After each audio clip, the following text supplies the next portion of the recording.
What up, everybody? It's your boy Matthew Maley from MatthewMaley.com. Back on the couch, Friday night, time for another weekly movie review.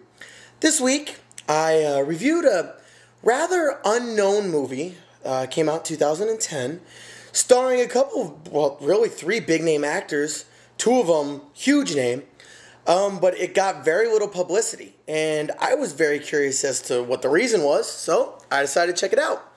I am speaking of Stone, starring Edward Norton, Robert De Niro, pretty big names, and Milla Jovovich, best known for her work in Resident Evil series. So, I had very high expectations, obviously, based on those two names alone. Plus, as I've mentioned before, I am a absolutely huge Edward Norton fan. I really can't think of a movie he didn't do a good job in, really, or that wasn't a good movie, period. I really like him. I think he's a very good actor, and I think he's very believable in literally everything I've ever seen. Same with Robert De Niro. He's one of the pillars of cinematic history of my generation, to be quite honest. He's amazing. And Milla Jovovich is usually pretty decent. So I was, excited for it. I was, wondering why it had so little publicity about it, but figured let's give it a shot. I still really don't know why it had so little publicity. Maybe they spent all their budget simply on those stars and weren't able to get any marketing out there. I'm not sure. But the premise of the movie, the basic key, points, without giving too much of the movie away, follows the interactions of a prisoner played by Edward Norton with that of a retiring soon prison employee who is in charge of kind of documenting whether or not a certain inmate should be addressed for parole. And Milla Jovovich plays Edward Norton's wife. I really kind of thought it had some pretty good potential as they began somewhat of a banter back and forth between the two of them, which at first, Robert De Niro's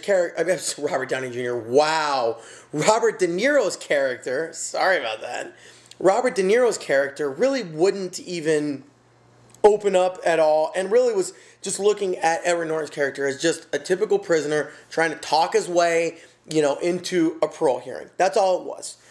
And finally, he started opening up to him and trying to have some in-depth conversations and actually understand Edward Norton more as a person. Now, it should be noted that Edward Norton studied a specific prisoner, in a Michigan prison to get ready for this role. Hence the reason he has cornrows and he talks with a very unique accent. It's almost a southern type of hip-hop drawl, if you can even say that. It was definitely unlike anything I'd ever heard out of him. And maybe because it was so far out, or maybe he truly did overact it a little bit, but I didn't find it as believable as most of his usual roles. Most of his usual roles, when you're watching Edward Norton, you don't even think of him acting. You're just watching whatever role he's playing. A magician, a bad guy in Italian Job. Like, you just automatically picture him playing it. So I was a little disappointed because he did, in my opinion, overact it a little bit.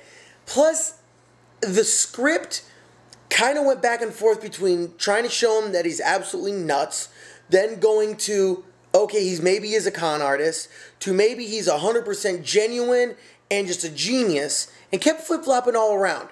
Now, I read a lot of reviews on the internet regarding it after I finished, trying to see what other people's opinions are on it. And as a lot of you know, I like character study movies. I like independent style movies. Lower budget, that's the type of movies I enjoy. Much more than these, $1 trillion movies with an explosion, a CGI explosion every 2 seconds, and that. I'll still watch those, as you can tell by some of my reviews, but I really enjoy the much more independent style of film.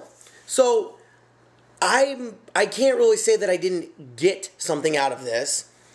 But at the end of the day, I just didn't think it really explored all of the nuances of it.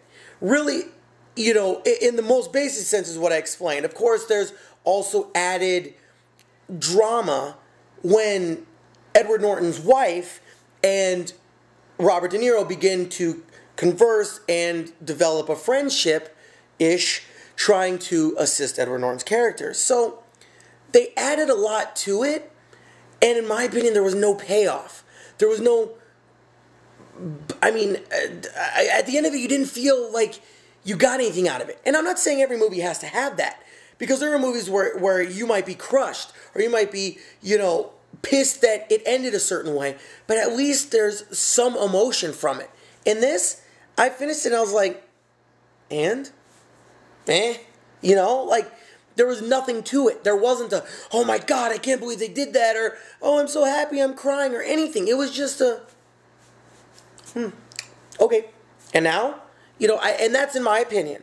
Now, it went in a lot to some religious aspects as they show Edward Norton in prison trying to find something to hold on to, something to believe in, something to go off of. They also tie in the religion of Robert De Niro and his wife, also do some flashbacks to their younger years and how emotionally and verbally abusive he was to her.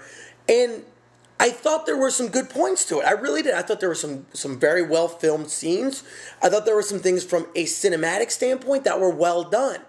But a collection of individual, okay moments doesn't equal a good film. And a lot of the things I read online were people either loved it or people were kind of, my opinion, like, okay, what was the point of that? And when I say what was the point of that, that pisses me off because that's squandered talent.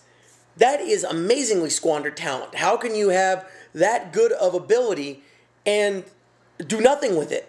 I don't want to drive 2 miles an hour in a Lamborghini.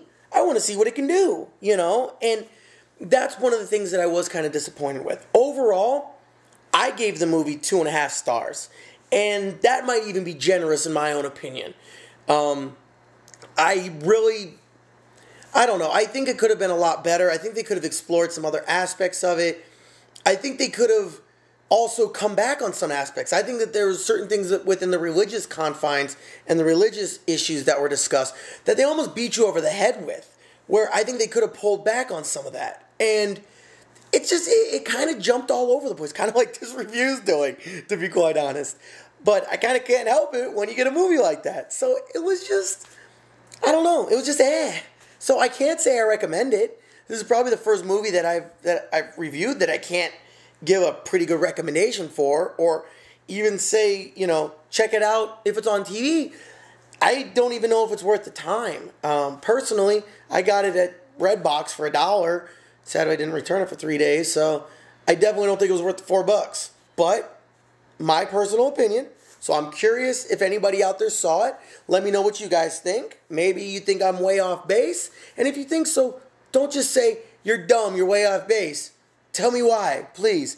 I'm very curious because I do consider myself, a big movie buff. And I would love to hear as to why certain people feel certain things were better or worse than my opinion.